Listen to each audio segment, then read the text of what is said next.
What's up everyone? Kumusta? So narinig namin yung mga hinanaing nyo, yung mga requests nyo. As a beginner, saan nga ba pwede matuto ng basics? Saan ako pwede matuto na yung nagtuturo ay mapagkakatiwalaan ko talaga o alam kong subok na? And marami rin nagtatanong, Sir, kailangan ko ba ng mentor? So yan, given all of these options on learning, 'di ba? It can be a bit confusing for someone who's just starting out. Saan ba talaga ako dapat magsimula?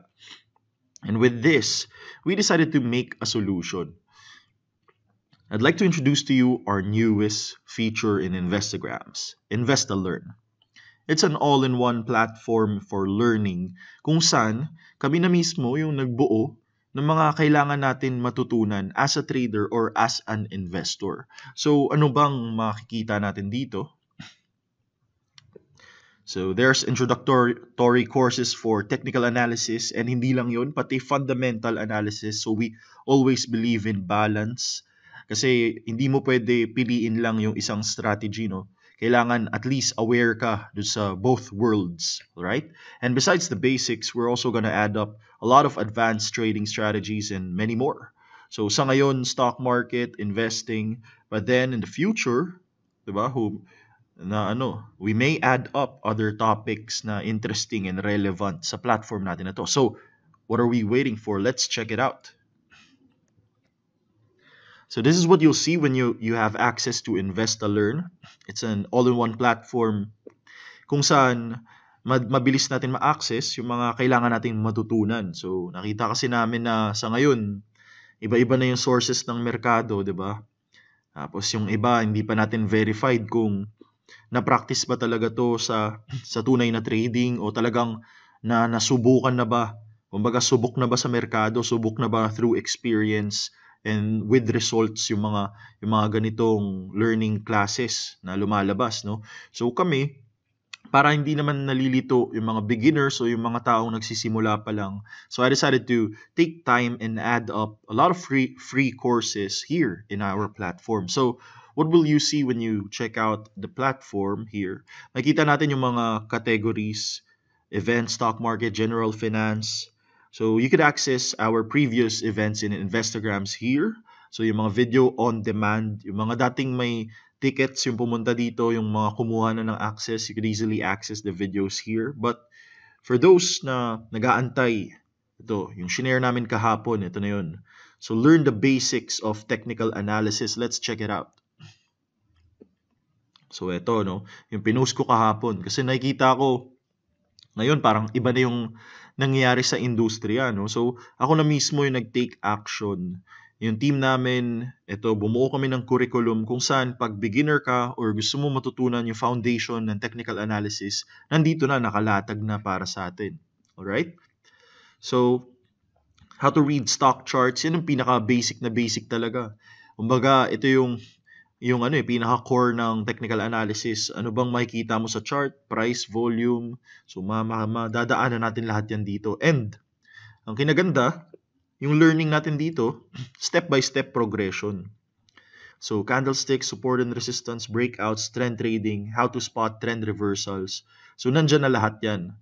So, as a beginner, kung wala pa tayong knowledge sa stock, sa technicals or feel nyo, parang nalilito pa kayo, pwede nyong i-review to. So, free course lang siya. And you could easily join class para ma-access ito. So, example, if you try to play the video here, yan, lalabas lang yan dyan. And then, let's try to play it.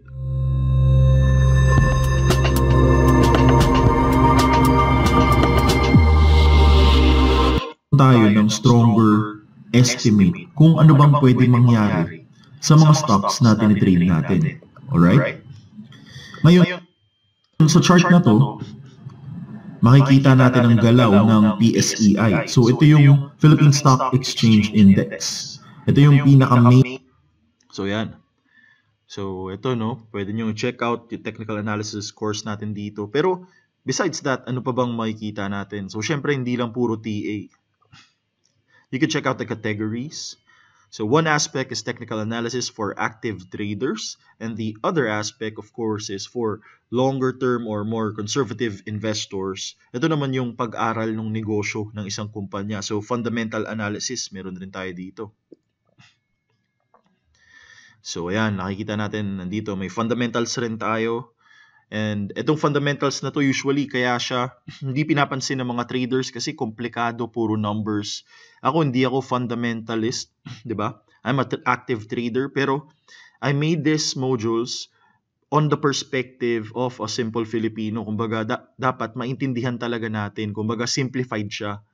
Hindi siya complicated na fundamental analysis, no? Yung parang friendly version talaga. So easy to digest. So ito makikita natin dito. Meron tayong intro to FA, economics, market sentiment, paano ba naapektuhan ng economics, yung nangyayari sa buong mundo, sa Pilipinas, ano mga factors kailangan bantayan, di ba? So yan. So ngayon, 3 chapters lang ito, pero dadagdagan pa natin yan sa susunod. Alright? And then, lastly, of course, so dun sa mga gusto ng mga premium events, ayan, kung na-miss out nyo yung mga previous Investagrams events, nandito na lahat yung mga videos. You could easily access it here.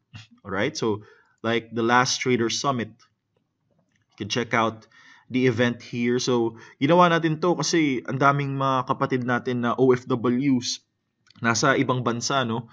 Sila talaga yung rason bakit natin ginawa to. Pati yung mga kapatid nating nasa probinsya. Ako mismo, lumaki ako sa probinsya dati, di ba? Tapos, alam ko na parang yung pakiramdam na dahil lang nasa probinsya ako or nasa malayong lugar, sayang nami-miss out natin yung opportunity sa Maynila. So, we believe that shouldn't be the case. Kaya ginawa namin to na kada event, ayan, pwede natin ma-access sa videos para equal chances tayo, no? So, ayun. Ito, like sa Investor Summit, yung talk ko dito, how to balance technicals and fundamentals. So, 1.5 hours yan. Pinakita ko dito, no, yung mga iba-ibang aspeto. So, pwede nyo panoorin lahat yan dito. Alright? Para doon sa may mga access na. So, there. I hope you guys liked our new platform, the Invest to Learn. Maya-maya ma-access nyo na to sa ating Investagrams website. Tuturo namin sa inyo kung paano on our official announcement later sa poster. So, yun lang guys. We've been really working hard silently. Marami pa tayong developments na ilalabas. Itong Invest to Learn, nakikita nyo ngayon, version 1 pa lang to. So, malaki yung pangarap natin para sa Pilipinas, not just in terms of investing education, but to really enable our fellow Filipinos. Yun ang pinaka-ultimate goal ng Investagram. So, tulungan lang tayo guys. So, we're gonna create a lot of free modules. Tapos kung gusto nyo naman mag-upgrade sa mga mas advanced strategies, instead na magbayad pa kayo ng sobrang mahal dito, at least alam nyo na pag sa amin galing, ito quality check talaga and very accessible, alright? So, yun. Check out our new platform, Invest to Learn. Marami pa tayong idadagdag dito soon. So, antabayanan natin yun. I'm very excited to see what's gonna happen in this platform and pagbubutihan talaga natin para sabay-sabay tayo matuto. Alright guys, so guys and gals, I hope you enjoyed our video and hope that you learn a lot in our new Invest to Learn platform. So thank you for watching and kita-kits ulit tayo soon.